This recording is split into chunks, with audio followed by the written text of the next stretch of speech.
Mesdames, Messieurs, fidèles téléspectateurs des Canal Congo à télévision, bienvenue à votre émission Zoom. On a l'immense plaisir de recevoir ce soir Monsieur Dieudonné Lemonde Lema, satellite. Il est cadre au sein de l'UDPS Tshisekedi, lequel je dis bonsoir et bienvenue. Bonsoir, Maxime. Avec Monsieur Dieudonné Lemonde Lema à satellite, nous aurons à scruter les différents sujets d'actualité en République démocratique du Congo, ces débats persistants autour du rôle de la mission de la force régionale en République démocratique du Congo. Est-ce à ces jours la solution de l'instabilité, de la crise à l'est de notre pays passe par le déploiement de cette force régionale, mais également la question des élections au pays de Félix Antoine Tshisekedi Tshilombo dans plus ou moins quelques jours de la clôture de l'opération d'enrôlement des électeurs à la première ère opérationnelle. Est-ce les indices ou les batteries sont déjà en marche pour l'organisation des élections crédibles, transparentes et apaisées en République démocratique du Congo? On en parle avec notre invité dès ce soir, Dieudonné Lemonde Lema, satellite. D'entrée des jeux, Monsieur Lemonde, parlons un peu de cette polémique qui règne autour de la compétition interclub de la CAF, le Daring Club Motema Pembe, l'AS Club Saint-Éloi Lupopo, qui d'ailleurs sont en lice à cette compétition africaine, ont opté pour jouer leurs matchs à domicile. Daring Club Motema Pembe en Angola, Saint-Éloi Lupopo en Zambie, Club au Congo Brazzaville, suite à la non-homologation du stade de Martyrs, ces stades mythiques de notre pays, la RDC. Ce n'est pas une humiliation après les passages des inspecteurs de la CAF, le stade de Martyrs non homologué? Merci beaucoup pour cette question. Je tiens d'abord à vous remercier, mon frère Maxime. Vous le savez, ici, ce n'est pas, n'est-ce pas, de la polémique, mais il est vrai que non, le stade des Martyrs, un stade qui est mythique, n'est pas homologué. Selon les informations à ma possession, nous sommes informés que non, les inspecteurs, n'est-ce pas, de la CAF qui étaient venus inspecter notre stade mythique, le stade des Martyrs, auraient été corrompus, Maxime. Lorsque nous le disons ici en République démocratique du Congo, nous crions au jour le jour, il faudrait que nous ayons, n'est-ce pas, des Congolais et non à double nationalité, nous ayons des Congolais, des pères et des mères. Certaines personnes ne nous croient pas. Aujourd'hui, je pense que non, les histoires sont maintenant claires. Je dois dire à tous les téléspectateurs que non, ces inspecteurs-là ont été corrompus parce que les stades des Martyrs... Il faut pas affirmer lorsque vous n'avez pas de preuves. Je l'ai dit, Maxime, sans crête, sans peur, je l'ai dit que ces inspecteurs-là ont été corrompus parce qu'il y a certains stades au niveau de l'Afrique qui ont été homologués, sont peut-être moins, n'est-ce pas, valables par rapport à notre stade des Martyrs. Il faudrait que les choses soient claires. Aujourd'hui, Vita Club a opté pour Brazzaville, Imana pour Angola et puis Lupopo pour la Zambie. Ce n'est pas une très bonne chose. C'est une grande humiliation pour le monde du football de la République démocratique du Congo. Mais qu'à cela ne tienne, je pense que le ministre des Sports, Serge Kondé, va essayer un peu de réaménager certaines choses pour que la prochaine fois notre stade puisse être homologué. Réaménager, nous condamnons cela. Réaménager certaines choses, comme vous l'avez dit. Mais qu'est-ce qui explique, qu'est-ce qui fait que aujourd'hui les stades de Martyrs qui est en pleine réhabilitation, tout consort, ça fait pratiquement plus d'une année qu'on voit cet encadrement autour des stades des Martyrs, rien, malgré que les travaux avancent à pas des tortilles. Mais qu'est-ce qui explique cette lenteur même dans l'exécution des travaux au stade des Martyrs?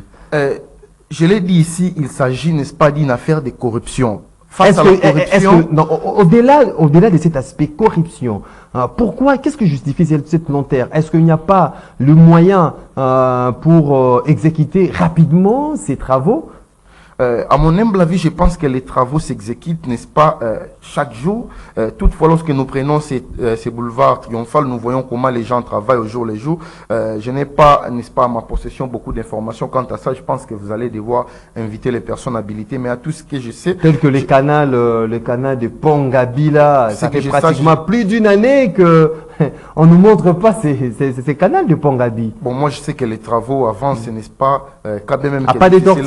mais ça avance quand même. Mais s'il faudrait parler de l'homologation, je pense qu'il y a une affaire de corruption. Ces inspecteurs-là, d'ailleurs, n'est-ce pas, je pense que non, les services habilités vont devoir approfondir encore les enquêtes pour pouvoir, n'est-ce pas, étaler en public ce qui a été Mais fait. C'est une affaire de corruption, Maxime. il y a beaucoup des aspects qui entrent en jeu pour l'homologation du stade. Au-delà, est-ce qu'il y a l'entretien s'est fait normalement, régulièrement au stade de Martyrs, ou bien il faudra attendre l'arrivée du pape ou un concert quelconque au stade de Martyrs pour avoir ces différents services d'entretien venir balayer les stades de Martyrs? Non, je pense que les opérations d'entretien, ça se passe au jour le jour. Maxime, il faudrait aller fréquenter ou soit visiter les stades des Martyrs. Face, n'est-ce pas, à cette œuvre de corruption, moi, je pense que je ne prendrai pas les risques de tourner autour des pots. Il s'agit d'une affaire, n'est-ce pas, de la corruption. Donc pour toi, ces inspecteurs ont été corrompus. Même face à des évidences, ils vont, n'est-ce pas, éviter à ce que les stades soient homologués pour satisfaire à leur patron. Je pense que cela est clair. Je n'hésiterai pas à le dire ici. C'est M. Moïse Katumbi qui est à la base de tout ça. Il ne faut pas faire des affirmations gratuites. Non, il y a des images qui circulent sur les toits, il y a des photos qui circulent sur les toits. Moïse Katumbi, avant que les inspecteurs soient ici à Kinshasa, aurait été passé au niveau de Lubumbashi et puis ils ont passé des jours avec Moïse Katumbi. Donc, Maxime, vous pouvez comprendre les conséquences. Là, vous utilisez beaucoup plus sur le conditionnel. Là, ça vous va. Mais en fait, monsieur Dieudonné Malema, qu'est-ce qui fait que le club congolais, DSMP, l'AS Vecleb, Saint-Éloi Lupopo, ont préféré jouer à l'extérieur. Pourtant, on a le stade TP Mazembe qui est homologué. Pourquoi pas jouer dans votre propre pays, au stade de TP Mazembe, mais opter pour jouer dans des stades dans d'autres pays comme Angola, Zambie et Congo-Brazzaville? Pourquoi ces choix? Merci beaucoup pour cette question, Maxime. Je pense que vous allez maintenant me comprendre et puis les téléspectateurs qui nous suivent en ce moment vont maintenant comprendre. Lorsque j'ai parlé de l'histoire de la corruption, tu as semblé ignorer cela. C'est Moïse Katumbi qui est à la base. D'ailleurs, c'est raison pour laquelle ces trois équipes, ces trois clubs ont y a refusé, n'est-ce pas, d'aller jouer au stade TP Mazembe, des pères qu'ils soient, n'est-ce pas, le plus vite possible. Lorsque la politique s'invite dans les sports, c'est même pas ce qui donne. Non, la politique... Lorsque la politique s'invite au sport. Non, on ne s'invite pas. Voilà, on remarque ce genre de refus. Le football, c'est un jeu aux multiples enjeux. Politique, économique, diplomatique, Maxime. Ici, c'est une affaire de corruption. Les inspecteurs ont été corrompus. Vous attendez beaucoup plus sur la corruption. Mais écoutez, c'est gravissime. Comment quelqu'un qui s'est dit qu'il est congolais et puis il prétend postuler pour, n'est-ce pas, briguer le poste de la magistrature suprême et puis aurait été à la base, n'est-ce pas, de la corruption, aurait corrompu les inspecteurs de la CAF pour que les stades des Martyrs ne soient pas homologués. Il faudra avoir des éléments l'homologation des stades des Martyrs pour venir avec un lien avec le président Tshisekedi. Le président Tshisekedi n'est pas égal au stade des Martyrs. Moi, je suis aussi sportif. Là, c'est très difficile à ces instants où nous nous parlons pour le monde du football congolais. Il y a beaucoup de personnes qui auraient, n'est-ce pas, visité les matchs de l'AS Vecleb au stade des Martyrs.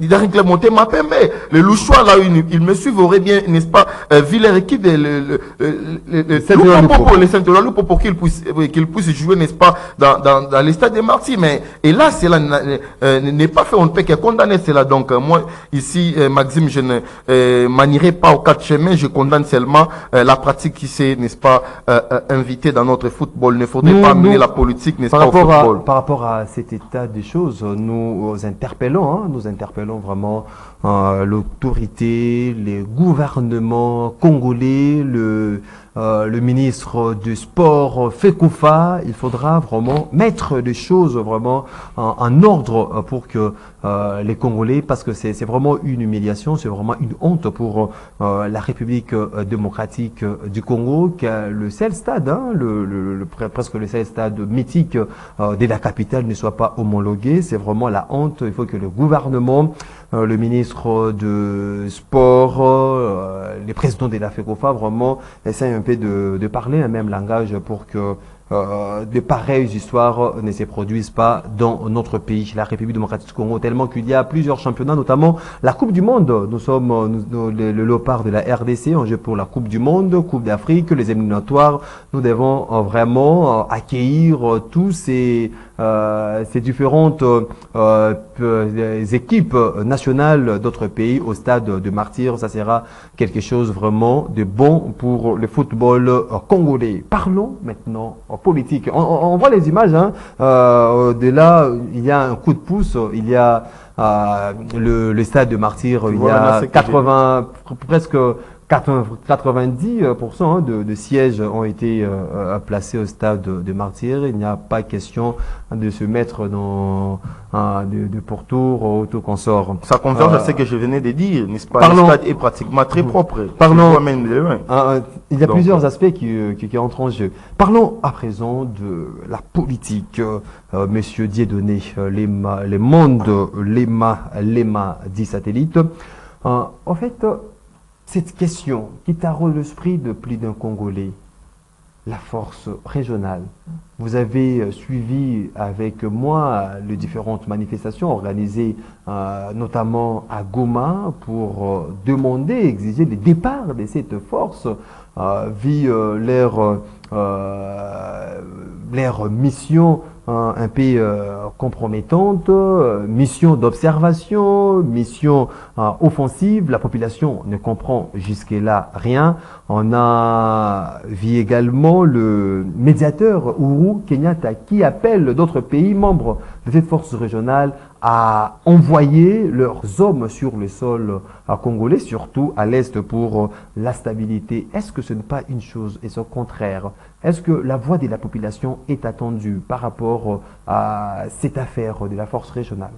Certainement, mon frère Maxime, je dois vous le dire que non, la voix de la population est entendue. Pour preuve, n'est-ce pas, après le départ des papes, le président Tshisekedi a été invité au 20e, n'est-ce pas, sommet extraordinaire de l'EAC, n'est-ce pas, par le président faisant fonction, n'est-ce pas, de cette organisation sous-régionale. Je cite ici le président Stanislas Ndayishimiye, invitant le président faisant partie, n'est-ce pas, de l'EAC.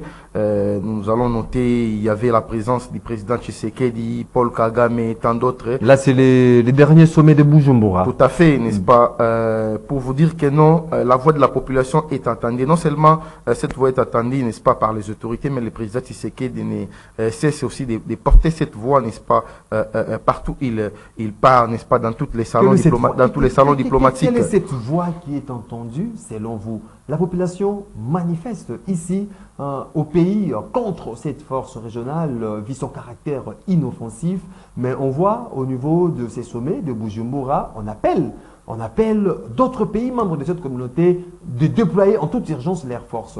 Est-ce que c'est cette voix qui est entendue ou bien la population, le gouvernement est obstiné à faire des choses selon sa propre vision?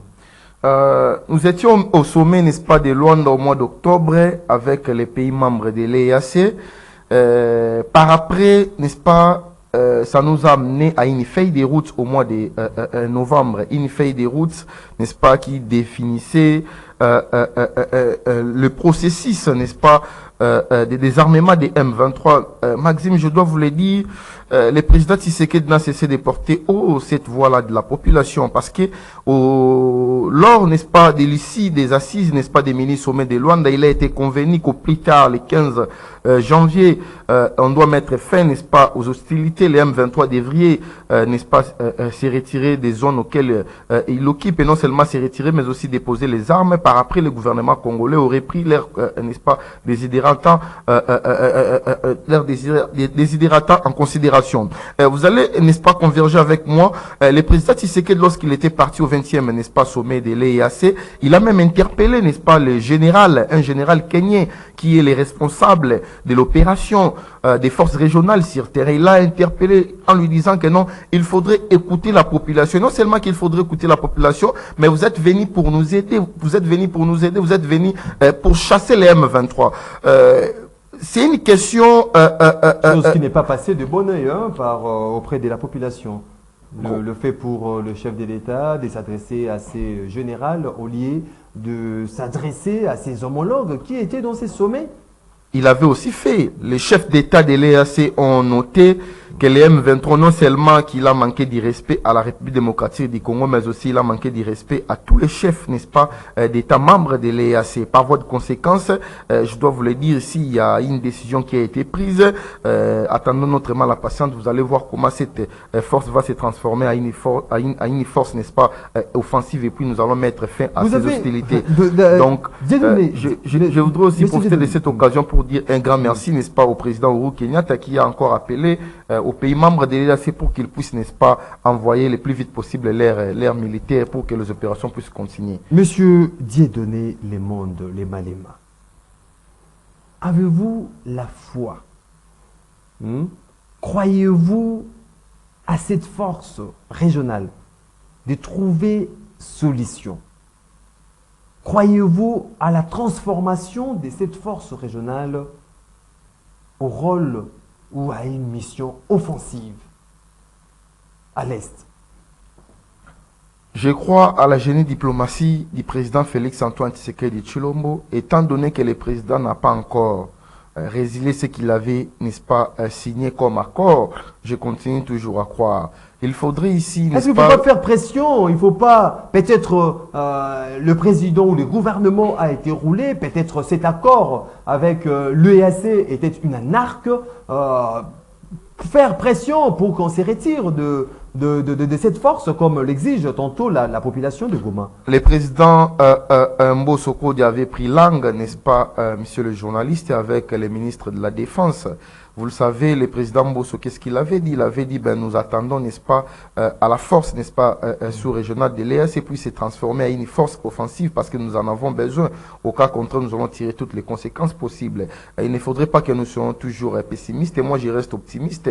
Vous allez peut-être, n'est-ce pas, voir peut-être à demain ou après-demain, cette force-là se transformant. Alors, vous allez dire quoi? Moi, je reste toujours optimiste parce que le président Tshisekedi... Vous avez attendu pendant longtemps, plus d'une décennie, que la MONUSCO soit transformée à une force offensive, mais qui, jusqu'à ce jour, n'a pas été le cas. La MONUSCO ne le sera pas parce que l'insécurité de l'Est, n'est-ce pas, profite aussi à la MONUSCO. Il vous souviendra en 2013, n'est-ce pas... Ça sera la même chose avec l'EAC. Non, laissez-moi d'abord répondre à cette fameuse question. Maxime, il vous souviendra en 2013, tous nous l'avions vu, n'est-ce pas, sur le toit, les militaires de la MONUSCO disaient « No Kunda, no job ».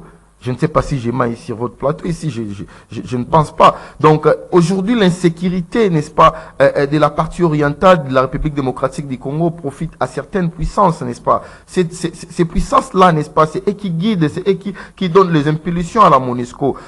Vous allez converger avec moi, vous avez vu, n'est-ce pas, les patrons même n'est-ce pas, de l'Organisation des Nations Unies, Antonio Guterres, qui avait fait un aveu d'échec en disant que la MONUSCO n'était pas capable de pouvoir défaire les groupes les rebelles au niveau de l'Est. Mais comment estimer une organisation des Nations Unies n'est pas à mesure, n'est-ce pas, de défaire les M23? Et puis, il ajoute encore que non, les M23 utilisent des armes de dernière génération, des armes sophistiquées. Mais il suffisait seulement qu'ils puissent, n'est-ce pas, mener des enquêtes, aurait trouvé des traçabilités et puis condamner les pays auxquels, n'est-ce pas, ils ravitaillent le M23. Donc, il ne faudrait pas, n'est-ce pas, faire cette comparaison-là. La MONUSCO, moi, je n'ai jamais été d'accord pour la MONUSCO. D'ailleurs, le président de la République...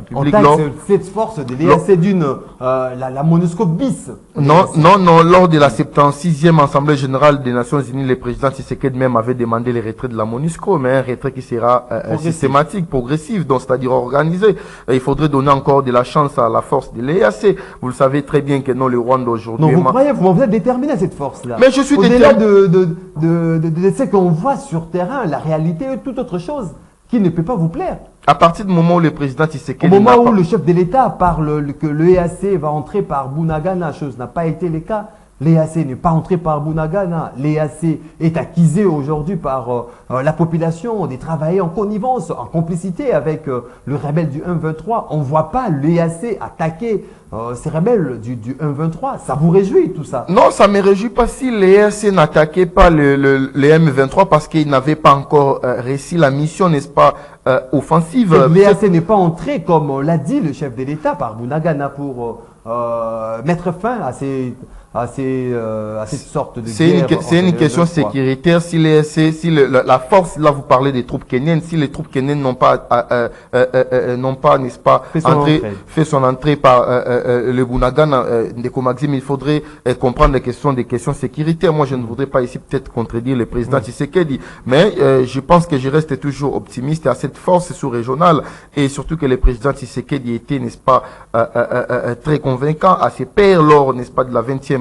sommet extraordinaire de l'EAC. Nous continuons toujours à croire, même pas aujourd'hui, demain ou après-demain, je pense que le M23 va n'est-ce pas, quitter les partis auxquels ils occupent maintenant, et puis les peuples va maintenant se réjouir. Vous restez optimiste quant à la victoire de la République démocratique du Congo, qui d'ailleurs, toute la population de notre pays reste vraiment optimiste pour la victoire de Et surtout que nous avons aussi une armée forte. Hein. Oui, de FARDC. Déjà pour Mais le problème que je vais soulever ici, Dieudonné, les mondes, les Malema, le fait que l'agresseur de la République démocratique du Congo, les agresseurs sont identifiés. Tout à fait. Notamment le Rwanda.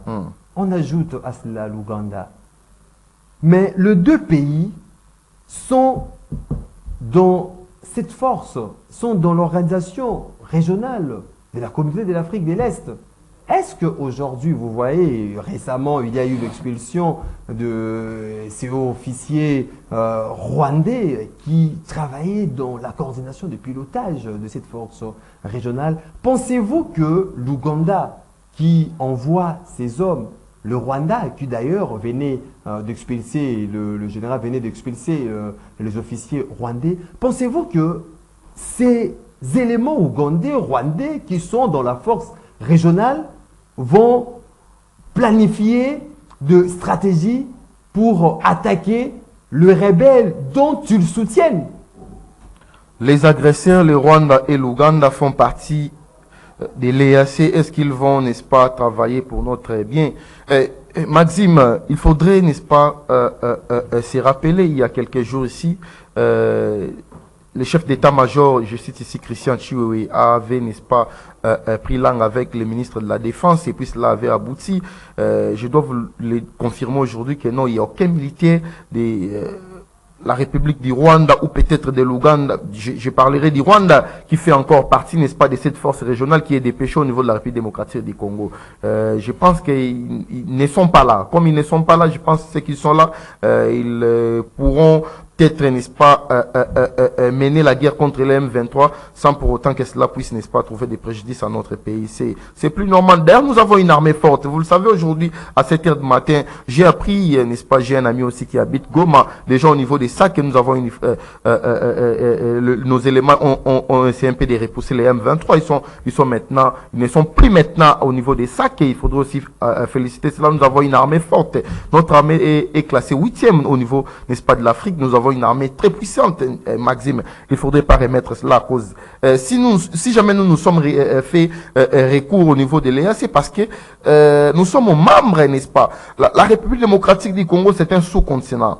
De par, n'est-ce pas, notre forme géographique nous oblige par moment de pouvoir être dans beaucoup d'organisations sous-régionales, dans beaucoup d'organisations, n'est-ce pas, régionales. Voilà pourquoi le président Tshisekedi, n'est-ce pas, avait jugé bon de pouvoir, n'est-ce pas, faire adhérer la démocratique du Congo dans l'EAC. Aujourd'hui, nous sommes membres, et puis il y a des dispositions au niveau de cette, n'est-ce pas, de cette organisation qui dispose à ce que lorsqu'un pays de l'EAC est attaqué, les autres pays ont le droit de pouvoir le venir en aide. C'est ça qui se passe au niveau de l'Est de la République démocratique du Congo. Donc les militaires rwandais ne s'y trouvent pas sur le sol congolais. Ils ne combattent pas aux côtés de FARDC. Et ils attendent les zones tampons. Bon, les zones tampons, c'est quoi, Maxime? Il ne faudrait pas que nous mettions un peu de confusion. Étant donné qu'il y avait un peu de distinction, au moment où le M23 déclare ouvertement que non, nous libérons Kiwanja, c'est pour que les éléments de la force régionale y habitent et non les FARDC. Là, vous avez entendu ça? Bon, je dois d'abord dire, les M23 sont soutenus en hommes et puis en matériel de guerre par le Rwanda. Maxime, il faudrait que nous disions des choses claires. Aujourd'hui, le M23 fait la politique de Paul Kagame. Paul Kagame, il ne voudra jamais se débarrasser de la République démocratique du Congo parce que les partis auxquels occupent les M23, cela n'est pas fait booster l'économie rwandaise. Il faudrait que nous disions des choses claires, Maxime. Ce que les M23 faisaient, c'était, n'est-ce pas, des retraits, des mascarades, des façades. Mais nous avions vite compris cela. Le président Tshisekedi avait déjà pris langue. Aujourd'hui, au moment où je vous parle, il y a arrivé, n'est-ce pas, des engins militaires, des matériels militaires blindés. Nous avons une armée forte et puis les M23 nous allons les chasser. Donc il ne faudrait pas qu'il y ait de tâtonnement de ces points-là. Moi je suis, n'est-ce pas, je soutiens les FRDC, je suis d'avis avec ce que le président Tshisekedi nous a cessé de le dire. Quoi qu'il en soit, quoi qu'il en coûte, nous savons qu'il y a un peu de tractation au niveau de cette force régionale, sous-régionale, parce que ce qui a été arrêté, ce n'est pas ce qui s'est fait sur terrain. Vous-même, vous l'avez, n'est-ce pas, vu comment le président Tshisekedi reprochait au général kenyan, n'est-ce pas, qui est le chef, n'est-ce pas, des opérations sur terrain. Nous le savons tout ça, mais nous avons aussi un service de renseignement, n'est-ce pas, qui est très fort. Dans les jours à venir, vous allez voir, tous ces problèmes-là vont trouver des réponses. Tous ces problèmes vont devoir retrouver des réponses. On s'achemine lentement, mais sûrement vers la fin de votre émission Zoom. On va parler élections en République démocratique du Congo. On est à quelques jours, quelques semaines de la clôture de l'opération d'enrôlement et d'identification des électeurs à la première heure opérationnelle. En attendant encore la deuxième heure opérationnelle, Dieudonné les Malema, est-ce que les indices attestent que nous acheminons lentement vers les élections crédibles, transparentes et apaisées? Il n'y aura pas glissement, il y aura respect des délais constitutionnels comme l'a laissé entendre la rapporteure de la CENI. Merci beaucoup pour cette question. Grande est ma joie en ces moments parce que je dois vous le dire, Maxime, il y a eu, n'est-ce pas, publication de la Commission électorale nationale indépendante. Cette commission nous a fait savoir qu'il y a plus de 70% des enrôlés au niveau de la ville-province de Kinshasa. Vous le savez, lorsqu'on avait commencé l'enrôlement et l'identification, après la publication de la CENI, on était à moins de 25. Cela avait réjoui, n'est-ce pas, certains classiques de l'opposition parce que, étant donné qu'ils ont soif, n'est-ce pas, pour que nous puissions aller au dialogue, pour qu'ils puissent, n'est-ce pas, trouver leurs éléments pour qu'ils partagent, n'est-ce pas, les gâteaux. Le président Tshisekedi n'est pas d'accord avec. Et voilà pourquoi Denis Kadima ne cesse de travailler. Je félicite aussi de cette occasion, n'est-ce pas, la technicité de ces présidents Denis Kadima avec son équipe. Il faudra aussi féliciter parce que, Maxime, aujourd'hui, nous voyons, dans quelques jours, ici, nous allons mettre un terme au niveau des premiers heures opérationnels. C'est une grande réussite parce que la population s'est fait déjà enrôler. Beaucoup, il suffisait seulement d'aller visiter les centres, n'est-ce pas, d'enrôlement. Vous allez voir comment, dans les premières heures aux opérationnels, vous allez voir comment cette opération se passe de manière, n'est-ce pas, un peu timide. Parce à la que première heure opérationnelle, il faut... La quasi-totalité de la population s'est fait déjà enrôler. Dans la deuxième... Les choses évoluent mieux à Kinshasa. Les choses évoluent mieux. Dans d'autres provinces. Dans d'autres provinces. Notamment au Congo central, oui.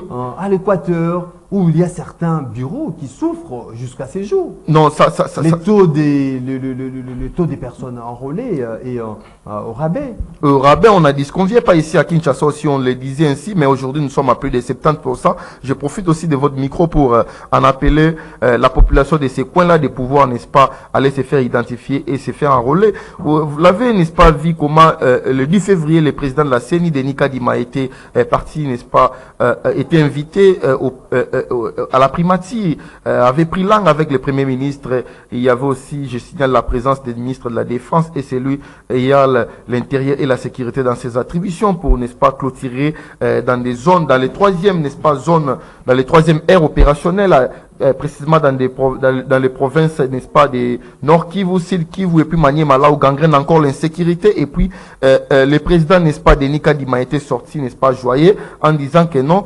ils ont déjà trouvé des solutions. Et puis Maxime, je dois vous le dire qu'il y aura bel et bien les élections. les non-dits de l'opposition. Élection dans le délai constitutionnel, Tout pas à fait. question de glissement. Tout à fait dans les délais constitutionnels. Nous sommes, n'est-ce pas, respectueux des lois du pays et puis de la Constitution. Le président Tshisekedi l'est aussi.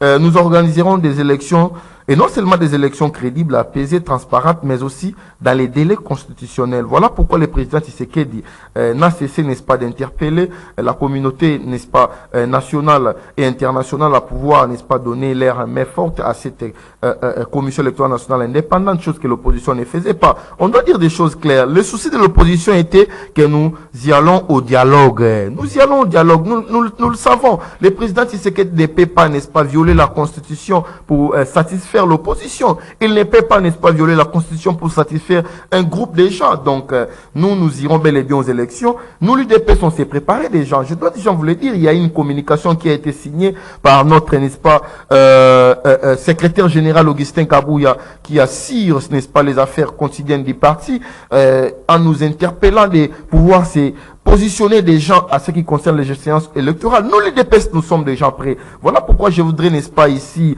inviter nos amis de l'opposition, appeler nos amis de l'opposition, de pouvoir, n'est-ce pas, de pouvoir travailler, n'est-ce pas, de pouvoir prendre au sérieux ces histoires aussi des élections. Il y aura bel bien les élections dans notre pays. Il y aura des élections. Nous, les DPS, nous allons instaurer, n'est-ce pas, la vraie démocratie. Étant donné que nous avons cette vision-là, nous avons ces soucis-là d'instaurer la vraie démocratie, nous ne pouvons jamais, n'est-ce pas, instaurer le glissement comme M. Kabila l'avait fait dans son temps. Nous organiserons des bonnes élections, des élections crédibles et transparentes. Donc, Maxime, il faudrait que l'opposition puisse être des gens avertis, sinon ils seront, n'est-ce pas, bâtis à plat de couture. Dieudonné Lemonde, Lema dit satellite, cadre de l'IDPS Tshisekedi, je vous dis merci de ton disposé. Merci beaucoup, Maxime, mais je ne sais pas si vous allez m'accorder ne serait-ce que quelques secondes. 10 secondes. J'ai ici avec moi les procès verbal, n'est-ce pas, des compromis trouvés entre le gouvernement congolais avec les entreprises, n'est-ce pas, importatrices. Ce procès verbal, n'est-ce pas, a été signé en 2021. Les entreprises, n'est-ce pas, importatrices de surgelés dans notre pays étaient d'accord. Étaient d'accord au prix auquel a été fixé par le gouvernement congolais. Vous allez voir, j'ai avec moi les structures des prix des ventes qui a été effectivement détaillé par le gouvernement congolais et les délégués des entreprises importatrices. Ils étaient d'accord. Les téléspectateurs vont voir. Il y a même leur signature. Ils étaient d'accord. Maxime, qui est baisse des prix des surgelés. Parce que, je dois te le dire, mais c'est Maxime, certaines personnes sont de mauvaise foi. Qu'est-ce qui a été trouvé comme accord? Qu'il y aura baisse des surgelés des cuisses de poulet. Cuisses de poulet, au moment où je vous parle, on allait acheter cela à 15 $. Et non seulement cuisses de poulet, poulet entier, côte de porc, chanchard. Et puis, ce procès verbal a été signé. Les délégués des entreprises importatrices ont eu à démontrer qu'avec ces baisses de prix, aurait toujours gagné, n'est-ce pas, des bénéfices. Mais je suis estomaqué de constater depuis le départ de l'ancien ministre qui a été déchu jusqu'aux preuves du contraire, cela n'a pas été exécuté. Nous sommes dans un État démocratique, il faudrait que cela puisse exécuter. Nous devons aider le chef de l'État. Le ministre qu'on avait déchu au niveau de l'Assemblée nationale, selon les informations à ma possession, Jean-Marie Kalumba, il était victime parce que il y a certaines personnes qui voudraient installer des mabouilles dans son secteur. Je ne citerai peut-être pas les noms, mais les Libanais sont dans ces plans machiavéliques. Voilà pourquoi l'occasion pour moi d'interpeller les autorités du pays de pouvoir aider le président Félix Tshisekedi. Parce que nous ne pouvons jamais admettre qu'il y ait au jour le jour augmentation des surgelés dans nos marchés. Je profite aussi de cette occasion pour féliciter, n'est-ce pas, le président Félix Antoine Tshisekedi Tshilombo, parce qu'au moment où je vous parle, dans quelques jours, nous allons, Maxime, n'est-ce pas, recevoir 15 bateaux de pêche pour que la population puisse, n'est-ce pas, manger convenablement. Je vous dis merci. Merci Maxime. L'émission a été réalisée par Moro Njambe. Christian Banjol était du côté de la régie, Karine et Bébé à la prise de vue. Je vous retrouve très prochainement pour un autre numéro. D'ici là, portez-vous bien. Bonne évasion sur Canal Congo Télévision. Au revoir.